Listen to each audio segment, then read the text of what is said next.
Student कैसे हैं आप लोग। तो बच्चे अभी इस वीडियो में हम बात करने वाले हैं food nutrition and hygiene unit first का ये दूसरा लेक्चर है जिसमें हम एमसीक्यू प्रैक्टिस कर रहे हैं।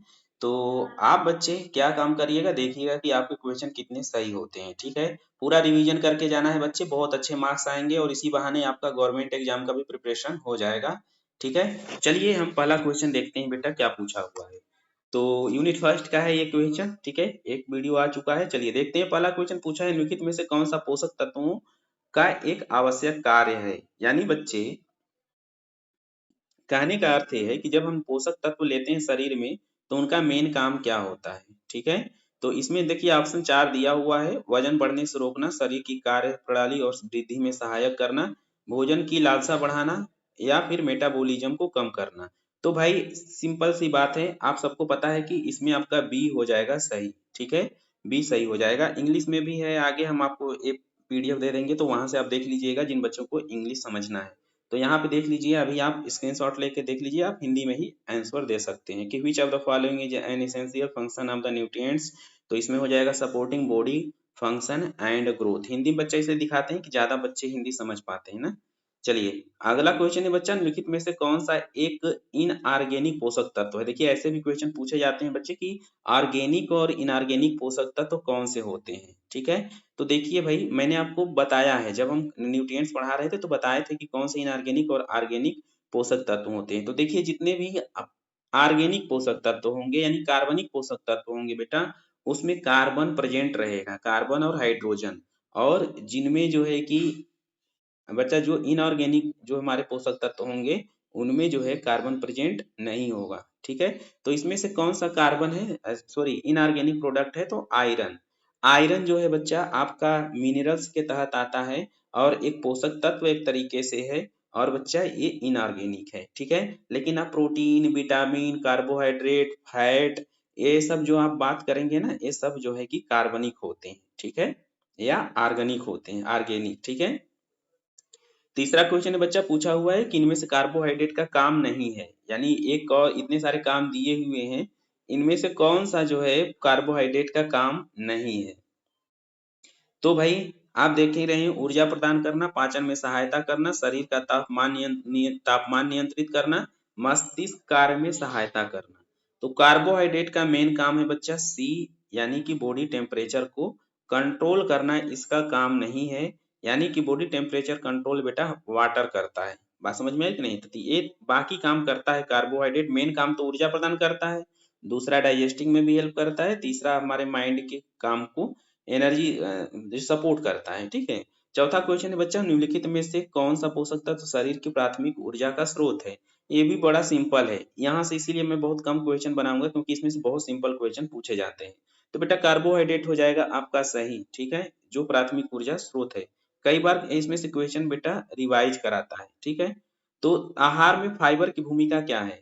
भाई फाइबर की भूमिका क्या है, तो आप सबको पता है कि पाचन स्वास्थ्य में सहायक होता है। ठीक है, पांचवा हो जाएगा सपोर्ट डाइजेस्टिंग हेल्थ। एक चीज मेरा और सुनिए बेटा ध्यान से, कि जो मैंने पहले से पीवाईक्यू वीडियो बना के डाला हुआ है, आप उसको भी देखते रहिएगा, ज्यादातर सपोर्ट आपको वहीं से मिलेगा। ये तो मैं रिवाइज करा रहा हूँ यूनिट बाय यूनिट, ताकि आपको और ज्यादा जो है कि समझ में आए चीजें।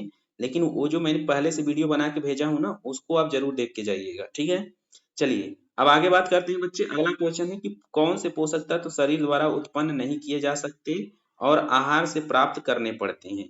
कहने का देखो बच्चा इसमें अर्थ क्या है बेटा, कि हमें जो है बहुत सारे पोषक तत्व जो होते हैं शरीर हमारी बना लेती है, लेकिन बच्चे कुछ होते हैं जो हम बाहर से लेकर ही बनाते हैं। तो जो हमारे बेटा शरीर बना लेती है उसे हम जो है कि नॉन इसेंशियल बोलते हैं। और जो बेटा शरीर जो है नहीं बना पाती है, बाहर से हम खाने के माध्यम से पोषक तत्व लेते हैं, उसे जो है बेटा हम इसेंशियल बोलते हैं। जैसे हमने आपको बताया था ना, जब हम आपको न्यूक्लिक एसिड पढ़ा रहे थे। ठीक है, प्रोटीन जब हम पढ़ा रहे थे तो वहां पे भी हमने बताया था। ठीक है, चलिए तो बच्चे ये जो है आपका इसमें कौन सा सही हो जाएगा, तो इसेंशियल न्यूट्रिएंट्स। इसेंशियल मतलब बेटा जो हमें आवश्यक है, जो बाहर से लेने होते हैं। ठीक है, आगे हम बात करते हैं बच्चे। दूसरा क्वेश्चन पूछा है कि निम्नलिखित में से कौन सा एक वसा में घुलनशील विटामिन है। तो बच्चे विटामिन के बारे में हमने आपको डिटेल में पढ़ाया हुआ है, इसमें आप बताइए फैट सोल्यूबल विटामिन कौन सा है। तो फैट सोल्यूबल विटामिन बेटा आपका विटामिन डी हो जाएगा। ठीक है, ध्यान रखिए, यहाँ ऑप्शन दिया हुआ है विटामिन बी, सी, एच। देखिए एच विटामिन भी होता है, शायद आपको समझ में मैंने क्लास में बताया भी था, विटामिन एच भी होता है, विटामिन पी भी होता है, ठीक है। तो ये सब हालांकि अलग अलग मैटर है, तो वो आप कभी फिर पढ़ लीजिएगा। आगे बात करते हैं बच्चा, पानी में घुलनशील विटामिन कौन से हैं? तो इसमें से आप मुझे आंसर कीजिएगा, ठीक है। तो बी और सी हो जाएंगे वैसे। चौथा ऑप्शन है बच्चे, प्रोटीन का मेन काम क्या है? तो वही क्वेश्चन बार बार रिपीट कर रहा है। अब क्वेश्चन फर्स्ट यूनिट से इतने ही बनेंगे। तो बच्चे देखो, ऊतकों का निर्माण और मरम्मत करना, ठीक है। आगे बात करते हैं बच्चा, किस पोषक तत्व की कमी से एनीमिया हो सकता है? तो ये अभी कई बार क्वेश्चन आपको आगे भी देखने को मिलेगा। तो बच्चे आप मुझे बताइए पहले, तो फिर मैं बताऊंगा, ठीक है। और ईमानदारी से बताना किसका आंसर सही हुआ है। तो बेटा आयरन हो जाएगा। चलिए आगे बात करते हैं बच्चे, कि संतुलित आहार में क्या शामिल होते हैं? संतुलित आहार में क्या शामिल होते हैं, ठीक है। तो बच्चे ये जो केवल प्रोटीन और वसा, ठीक है, सभी आवश्यक पोषक तत्व उचित मात्रा में, ये भी सही हो जाएगा, ठीक है। आगे बात करते हैं बच्चे, कि बच्चों के लिए भोजन बनाते समय किस चीज का ध्यान रखना चाहिए?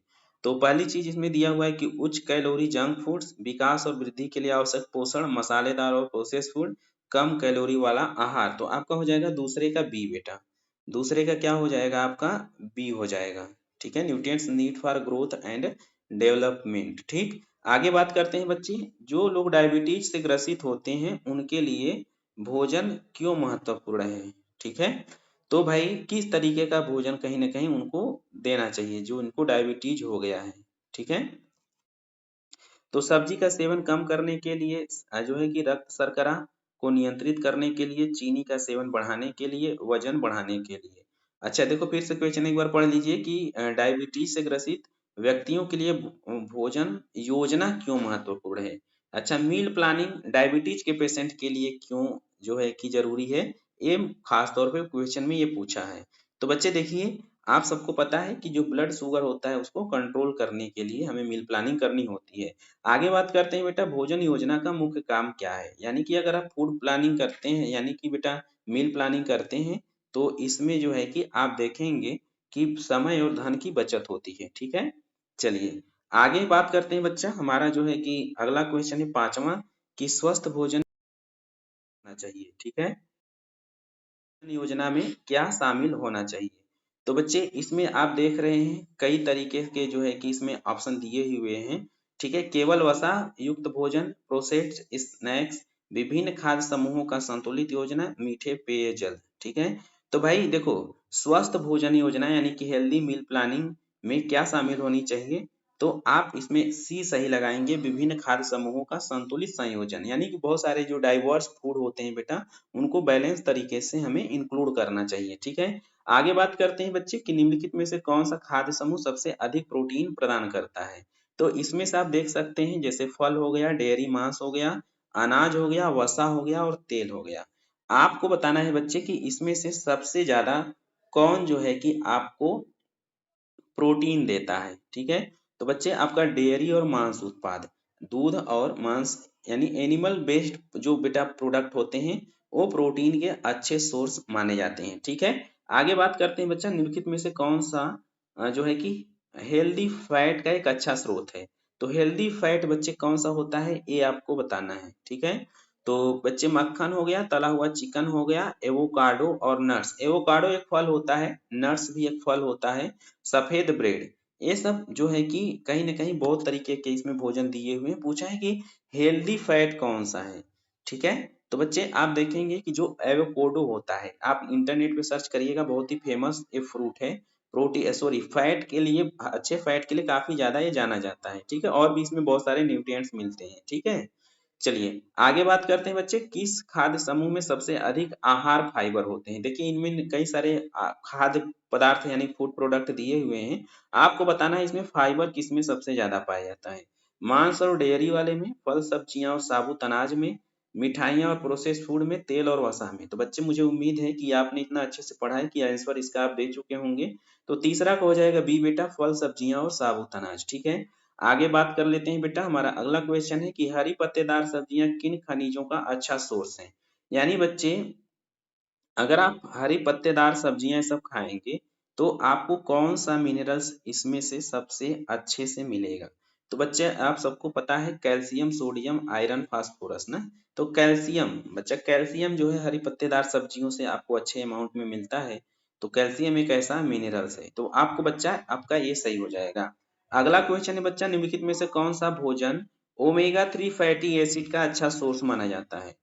ओमेगा 3 फैटी एसिड जो होता है बच्चा आपके माइंड के लिए बहुत अच्छा होता है, ठीक है। और आपको मैंने बताया था कि ये अलसी जो होती है वहां से भी ये मिलता है आपको, ठीक है, तीसी जिसे बोलते हैं आप। और आपके मस्तिष्क का पावर ये बढ़ाता है, ठीक है, मेमोरी वगैरह आपकी ठीक रहती है ऐसा माना जाता है। और भी बच्चों के लिए भी काफी ज्यादा बेनिफिशियल होता है, स्किन वगैरह के लिए भी, नर्व सिस्टम के लिए भी। तो बच्चे ये आपको ध्यान रखना है। दूसरी चीज इसमें पूछा हुआ है कि कहाँ से ज्यादा मिलेगा। तो बच्चे आप सबको पता होना चाहिए कि जो आपका ये सेलमोन है, क्या है, सेलमोन एक मछली होती है, यहाँ से आपको जो है फैटी एसिड जो होता है ओमेगा 3 फैटी एसिड काफी ठीक ठाक अमाउंट में मिल जाता है, ठीक है बेटा। चलिए आगे बात करते हैं। अगला क्वेश्चन है, पूछा हुआ है कि कौन सा विटामिन सनसाइन विटामिन के नाम से जाना जाता है। पहले भी हम पढ़ चुके हैं बच्चे, तो विटामिन डी हो जाएगा। निम्नलिखित में से कौन सा संपूर्ण अनाज नहीं है, यानी बेटा होल ग्रेन इनमें से कौन सा नहीं है, ठीक है। तो ये आप देखेंगे कि ब्राउन राइस हो गया, क्विनोआ हो गया, सफेद ब्रेड हो गया, ओट्स हो गया, ठीक है। ओट्स भी आप देखेंगे दलिया जैसा होता है, ये दलिया की जैसा ही होता है, अच्छा लगता है, खा के देखिएगा उसे। पूछा है कि संपूर्ण अनाज नहीं है, यानी कंप्लीट ग्रेन नहीं है। तो बच्चे इसमें से आपके चार ऑप्शन दिए हुए हैं। तो मान लीजिए ओट्स वगैरह तो अनाज ही है, क्यूनोवा भी अनाज है, ब्राउन राइस भी अनाज है। सफेद ब्रेड जो है आपका कंप्लीट जो है कि अनाज नहीं है बेटा, ध्यान रखिएगा। व्हाइट ब्रेड, व्हाइट ब्रेड जो आपको देखते हैं कि चाय के साथ बहुत सारे लोग खाते हैं, मिलती है ना, फुसफुसी कलर की होती है ना, तो वो बच्चे आपको ध्यान में रखना है, ठीक है। अच्छा, शरीर में पानी का मुख्य काम क्या है ये आपको बताना है। तो बच्चे आपका बी सही हो जाएगा, पाचन, परिसंचरण और तापमान नियंत्रण में सहायक होता है, ठीक है। चलिए बात समझ में आ गई। अब आप मुझे ये बता दीजिए बच्चा कि जो आपका एक बीमारी होता है क्वाशियरकोर, वो किसकी कमी से होता है, ठीक है। और फैट की कमी से कौन सी बीमारी होती है, आप मुझे लिख के बताइएगा। फैट की कमी से कौन सी बीमारी होती है वो भी आपको बताना है, ठीक है। और क्वाशियोर किसकी वजह से होता है वो आपको बताना है, मुझे लिख के बताएंगे, ये नहीं कि आलस करे, दांत तोड़ देंगे आपका। जो सबसे ज्यादा उत्तर रहेगा उसको हम जो है क्या देंगे, चॉकलेट देंगे, ठीक है। चलो आगे बात करते हैं बच्चे, निम्नलिखित में से किस पोषक तत्व के अधिक सेवन से उच्च रक्तचाप जुड़ा हुआ है। बच्चे ध्यान देना है कि इसमें से कौन सी ऐसी चीज आप खाएंगे जिससे आपका हाई ब्लड प्रेशर जो है प्रभावित होगा। तो बच्चे सबसे ज्यादा अगर कोई नमक खाता है ना, तो कहीं न कहीं उससे ये बीमारी काफ़ी ज़्यादा देखने को मिलती है। नमक यानी सोडियम बेटा ध्यान रखना, सोडियम ज़्यादा लेने से यानी नमक ज़्यादा लेने से हाई ब्लड प्रेशर जो होता है, वो देखने को मिलता है। इसलिए कहा जाता है कि नमक खाएँ या सेंधा नमक खाएँ। आप मुझे बताइए बेटा, गोइटर रोग या घेंघा रोग किसकी कमी से होता है? ठीक है, किसकी कमी से होता है? ये मुझे आप बताइएगा, ठीक है। चलिए आगे बच्चे बात करते हैं कि यहाँ पे कौन सा पोषक तत्व हड्डियों और दांतों को मजबूत करने में मदद करता है, ठीक है। आयरन है, कैल्शियम है, प्रोटीन है, कार्बोहाइड्रेट है। तो भाई आप सबको मुझे उम्मीद है पता चल गया होगा, कैल्शियम इसका सही जवाब हो जाएगा ना। आप मुझे बताइए आयरन की कमी से बेटा कौन सा जो है कि रोग होता है, ठीक है, आयरन की कमी से, ठीक है। चलिए आगे देखते हैं बेटा। चलिए तो बच्चा आज ना पूरा ये कंप्लीट हो गया, फर्स्ट यूनिट आपका कंप्लीट हो गया। जितने भी क्वेश्चन पूछे हैं बेटा आप मुझे बता दीजिए, मैं आपको ये पीडीएफ प्रोवाइड करा दूंगा टेलीग्राम पे, वहां पे जाके ले लीजिएगा, ठीक है। तो चलिए बच्चे आप लिख के बताइए आपके कितने सही हुए हैं। अब हम जो है कि सेकेंड यूनिट का जो दो टॉपिक बचा है उसको हम पढ़ा के खत्म कर देंगे, फिर थर्ड यूनिट पे आ जाएंगे और फिर फोर्थ, ठीक है। तो चलिए बाकी ऐसे ही एग्जाम से पहले हम रिवीजन कर लेंगे। तो ठीक है, फिलहाल आज की वीडियो में इतना ही बेटा। आप लोग खुश रहिए, स्वस्थ रहिए, मुस्कुराते रहिए, ठीक है। आप लिख के बताइए कितना आपका सही है। चलिए जय हिंद।